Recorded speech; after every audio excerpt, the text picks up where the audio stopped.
Good morning mga kabuks. Magpapalit po kami ngayon ng suspension bushing ng Toyota Avanza. Ayan. Para sa inyo po ito, lalong-lalo na sa mga mahilig pong mag-DIY. Ibababa po natin itong buong suspension arm. Yan po ang papalitan na bushing. Ito. Step by step po tayo para makatulong po sa inyo mga sir. Unang-una tatanggalin tong nut ng tie rod. Okay Jay, panatan mo na Jay.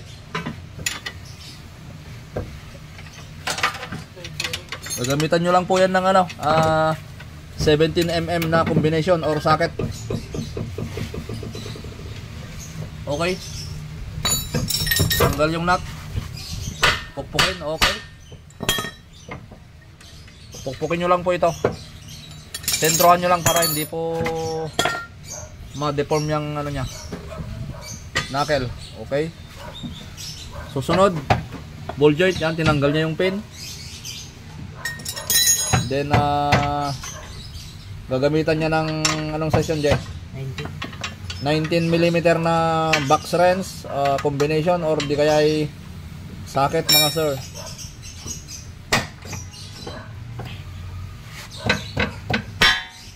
Okay, kumalas. Dito po ninyo pukpukin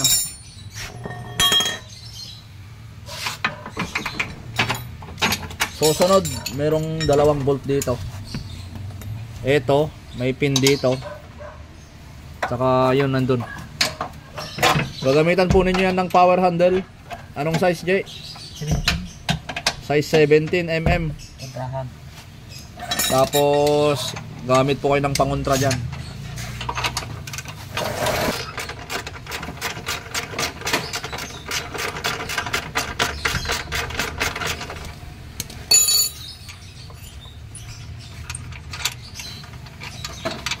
Yun, tanggal na. Susunod dito sa kabila. Ayan o.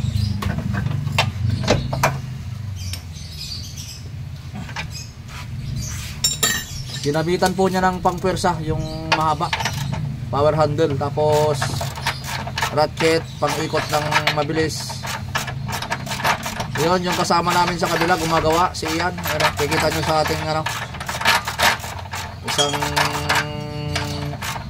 view natin.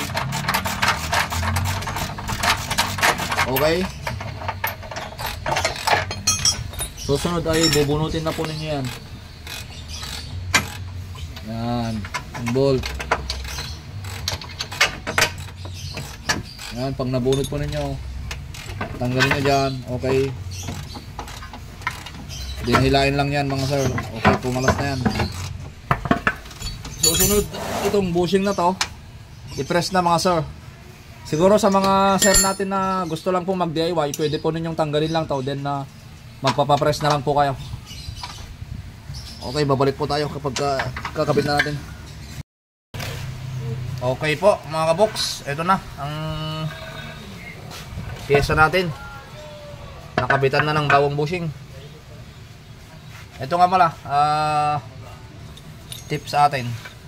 Itong mga bolt na to, lagyan po ninyo ng grasa kapag ibabalik po ninyo para hindi po maging dahilan ng pagka-stack up nya sa katagalan. Okay, Jay, tirahin na natin yan. Ikabit na natin yan. Ayan o.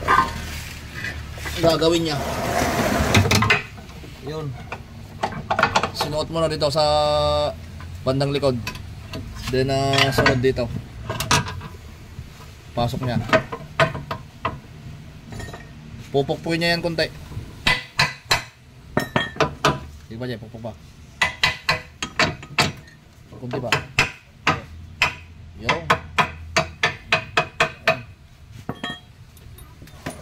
Sunod, ilalagay na niya yung bolt.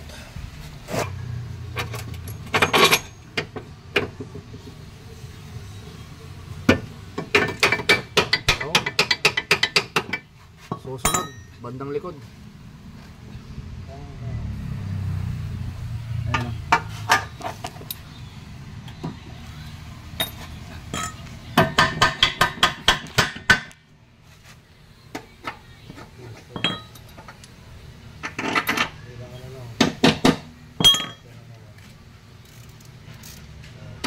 Okay.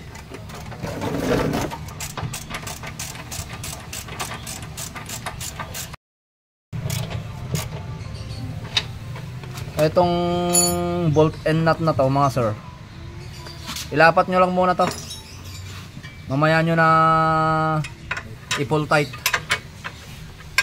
Okay, ball joint hinigpitan na.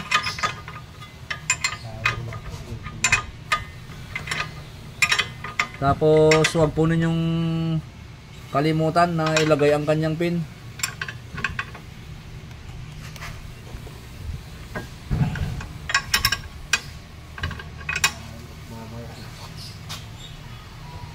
Okay. Lagay ang pin. Yo. Susunod, tie rod. Kakabit na po ang tie rod. May pin ba ang nut niyan? Wala, lock-type yung kana. Ito pong nut ng kanyang tie rod mga kabuks. Wala pong pin yan. Lock type yan. May lock na yung pinakanat niya.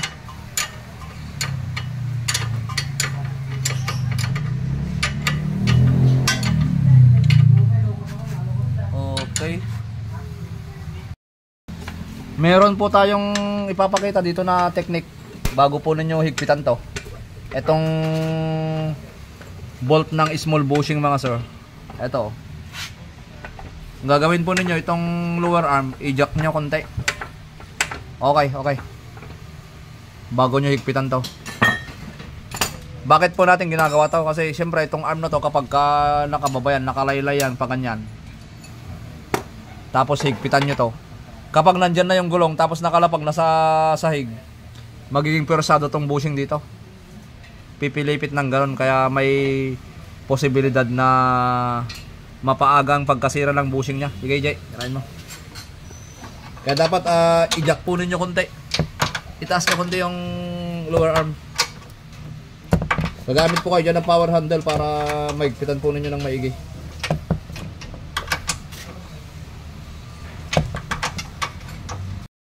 So sunod yung bolt ng suspension bushing big. I-pull tight po natin. Ayan o.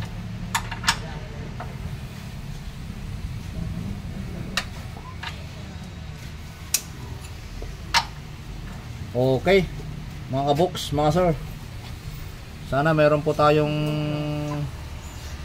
makuhang idea dito sa ipinakita na naman natin ngayon, ano?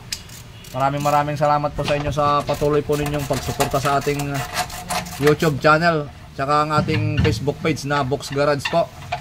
Ayun, meron pang bolt doon na inihigpitan, no? Sa may cross member. Bali, niluwagan natin yan para ano, mag-giveaway siya konti, para hindi po mahirap ipasok tong suspension arm. Thank you mga sir. Bye bye.